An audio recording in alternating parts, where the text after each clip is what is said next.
Hello and welcome to the latest episode of the Isaac Newton Institute podcast. My name is Dan Aspel and I'm very pleased to say that today I'm joined by two guests. I have on my left Ollie Jones from Birmingham. Hello. And I have on my right Kamilla Rekvényi from Imperial. Hello. And I hope I've pronounced your surname correctly. If you want to share your own pronunciation, that would be much appreciated. I pronounce it Rekvényi, but I think you made a great effort. Oh, that's very kind. So you are both participants in a workshop this week, which is the Computational and Algorithmic Methods workshop, part of the group's Representations and Applications programme. Now, the reason we're sitting down to talk today is not only because it's great to catch up with someone from each workshop and see a little snapshot of the kind of people that pass through the Institute, but also because you're both at a sort of relatively early stage in your career, and it's interesting to talk to people to have that kind of perspective. And then later on, we're going to be talking about the use of social media to promote mathematics to the younger generation. So to begin with, how are you finding this week at the workshop? So I have just started my PhD at Imperial in October under the supervision of Professor Martin Liebeck. And so this is one of the first conferences or workshops that I'm attending. And it's been a very great experience. Also this weekend I also attended the instructional workshop 2 weeks ago. And it's a very great opportunity to feel like part of the research community, get to meet some other people who might be interested in similar areas of mathematics as I am, and to hear about all the different exciting things that are going on in mathematics research at the moment. Yeah, I'm a Masters by Research student, and I mainly came along to see what else is out there. I'm applying for PhDs at the moment, and I have interests in algorithmic methods, and I wanted to network and see what everyone is doing. It's I'm at the same institution I did my undergraduate at, and so it's very closed, and I only have experience of what everyone there does, and it's nice to get experience of seeing completely different things. Yeah, and it seems like a particularly active group at the moment. So I wander around and take photos throughout some of the coffee breaks and that kind of stuff, and we do a group photo, and it's always been like very chatty and a lot of energy about the place. Do you find it easy to connect with the people that you meet here?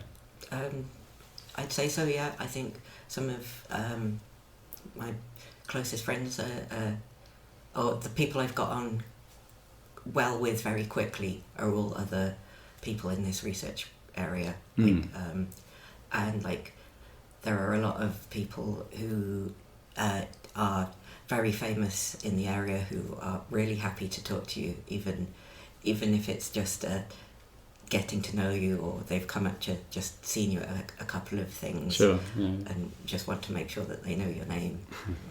It's great that everybody is very open to meeting a lot of people.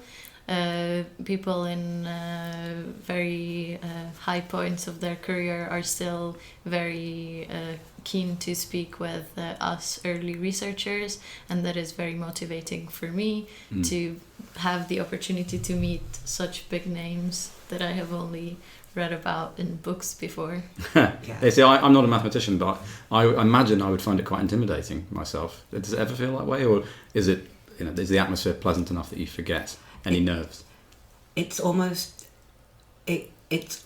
so not intimidating, it comes back to being intimidating again. It's like, these are real people. Look at them. They're just having biscuits. Like a human person. But they're like...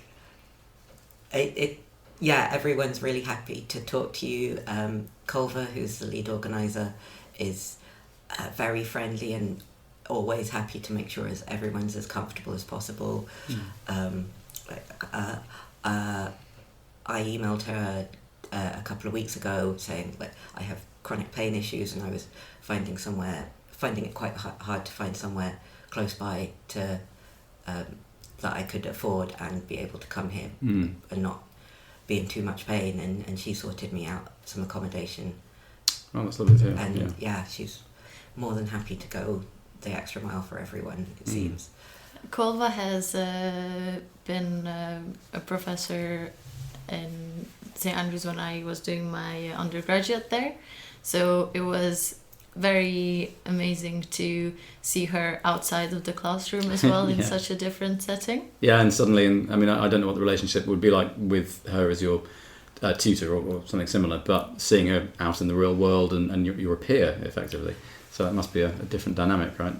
Definitely, and it's great to see how all of these people who stand in front of you in the lecture hall and talk to you can also talk to you about other things, and you can get to know their lives a little bit as well. Yeah, and of course in 10, 20 years' time, you will be the one in their position.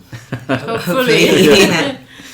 That's, It's also fun seeing people who we know as supervisors interacting with their supervisors. So a couple of people here go back several generations academically. So a couple of people here also have Martin Liebeck as a supervisor, but I know them as friends of mine's supervisor, and it's nice to see sort of the intergenerational stuff. Yeah, a cascade of learning. Yeah, and Chris Parker, who's another one of the organisers, his supervisor is attending here, and it's nice to see that they have a very similar relationship as Chris and his students, it's really interesting to sort of see everyone becoming equal, as opposed to undergraduate level where it's much more. There's a delineation, isn't there, between teacher and teached. Yeah, or it's much more collaborative at this level. Yeah. And I have I'm a very keen user of the Mass Genealogy Project's website, which basically has a tree with people's supervisors and students connected to them. And now I feel like I get to see the academic family tree in person as well. Oh, yes, of course. Yeah. Yeah, but there is a point at the couple of conferences I've been to that all the postgraduates get out their phone and look up the genealogy of the people there, going, oh, we're related to them via usually Peter Neumann or... Yeah. Yes. Oh, very good. Yeah. Yeah, well, it's very exciting to hear about, and I hope that anyone listening to this who's in a similar position or younger realises how achievable it is. Yeah, I highly recommend as like in your first year or in your master's year to try and come along to at least one thing to so you know people. It's really important. Absolutely. And if I can move on to the second half of our conversation. So one thing we spoke about off air that I was keen to raise with you guys was about the use of social media, which is statistics will prove, I'm sure, that it's more prevalent amongst younger generation, and people tend to be more influenced perhaps by what they see and do on social media than some of the older participants here who are from a generation or two generations past. So we spoke a little bit, Kamilla, Ollie introduced me to an idea which you'd come up with, which is on Instagram of doing, am I right in calling it Word Wednesdays? Yes. So can you tell me a little bit about that? So it's not only Word Wednesdays, but to come up with a platform on social media, particularly Instagram, that is accessible to a lot of young people, or not only young people, but everyone who's a parent in the platform of Instagram. Because I think for a lot of people, mathematics can be intimidating, and I feel like this is a very great way to tell the younger generation that mathematics isn't intimidating and mathematicians are just the same as everybody else, and to motivate them into having the opportunity to become a mathematician and to see how a mathematician's life is. And as well, I believe that it's getting better, but in the field of mathematics, the discrepancy between female and male mathematicians is quite high. Yeah. So generally, I think in many of the young people's minds, a mathematician wouldn't picture a mathematician as a woman. And I think this also would be a great way to motivate young female people that being a mathematician is also an option. Yeah. And then Word Wednesdays was one of the ideas that we came up with Ollie, because there are a lot of words in mathematics that mean mathematical structures, or they just define a notion in mathematics, which we also see in our everyday lives. So I started this Word Wednesdays series on the Instagram account, which is called Maths with Kala. And so if that's with colour, so rather than colour, so how do you spell that? Kala. Okay, so Maths with Kala. Brilliant. Yes.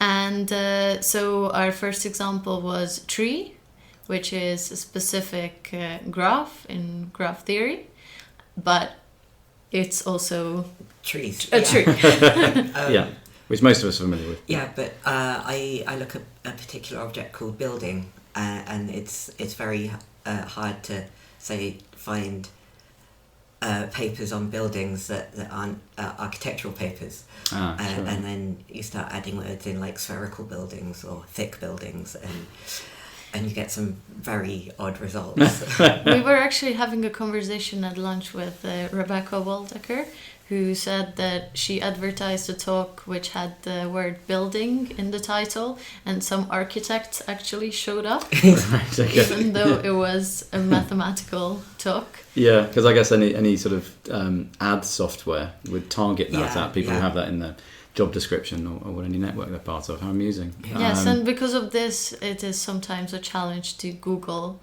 mathematical words and find their actual mathematical meanings. Okay, yeah. But yeah, it's something that I've talked a lot about with my housemates, none of which are mathematicians or even vaguely sciencey, that I just say what they think is gibberish. But it makes sense in a mathematical context. Yeah. But the words just mean completely different things. That's so key, I think, because the linguistic barrier between maths and the rest of the world is quite extreme, and it can make it, if, as a non-mathematician, often listening to any of the talks which are delivered here, it can feel like it's in a foreign language, because you can understand every word involved, but none of the meaning. Yeah. Like there are some mathematical words which sound really impressive, like isomorphism and like homeotopic and something. Yeah. But cohomology. Yeah. And then you go, well, I'm looking at expanding buildings, and someone wonders if you're exploding them or not. Yeah. No. Well, you've got their attention at least when you say that. But it definitely is a foreign language, because my first language is not English, it's Hungarian.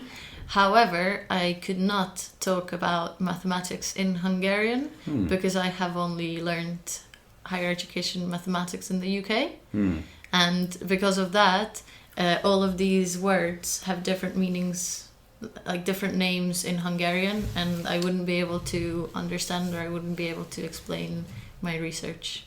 It sounds quite tragic, doesn't it? Because maths is so often described as being the universal language, so that the numbers don't change between languages, but the terminology changes between language. Yes, so, very much. Yeah, so it sounds like a really fascinating idea, and obviously this has only just begun as an idea of yours, and we wish you all the best with it and see how it takes off. Thank you. You were hoping, I believe, that if this were to be proved popular, to expand it into other ways and to use it to help promote women in mathematics. Is that right? Yes. So I would like to.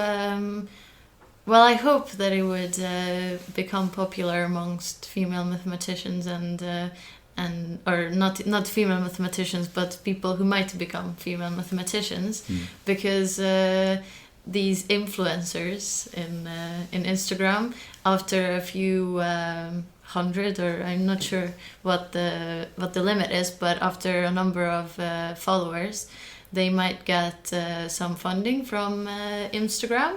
And I would hope that if this takes off, I can create a fund from the funding that Instagram provides to support female researchers in mathematics, and to provide grants for for instance, undergraduate summer researches for female mathematicians, because I fear that there are not that many funds specifically directed at female mathematicians, and this might be an option to change that. Yeah, absolutely. I mean, it's an issue which recurs regularly with everybody I speak to on this podcast, with absolute good reason, because the balance is still massively skewed from male to female in terms of participation in mathematics. I think this is one of the better events that I've attended. I helped organise the postgraduate group theory conference in the summer, and I think out of